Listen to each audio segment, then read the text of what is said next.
ආමාශයේ රසායනික ජීර්ණය. ආමාශයේ ආමාශයක ග්‍රන්ථි ආමාශයක විෂ ස්‍රාවය කරයි. ආමාශයක විෂය සමන්විත වන්නේ ශ්ලේෂ්මල පෙප්සිනෝජන් හා HCl මගින්.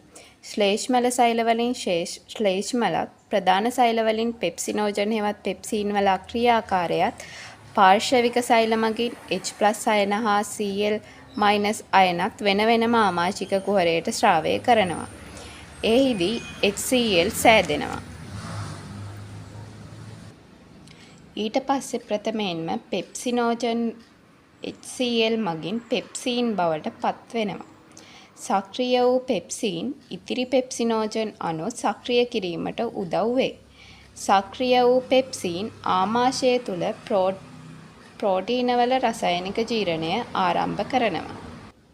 ආමාශයේ මත්ගෑමේ ක්‍රියා රසායනික ජීර්ණය පහසු කරනවා.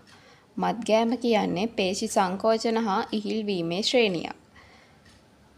මත්ගෑමේ ක්‍රියාවලිය මගින් ගිලින ලද ආහාරය ආමාශයක විෂ සමග මිශ්‍ර කරනවා.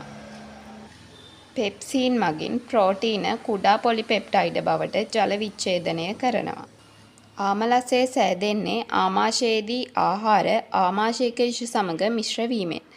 ආමලසය කියන්නේ අර්ධව ජීර්ණය වූ අර්ධ ඝන ආම්ලික ආහාර ස්කන්ධය. ආමාශ ආස්තරණය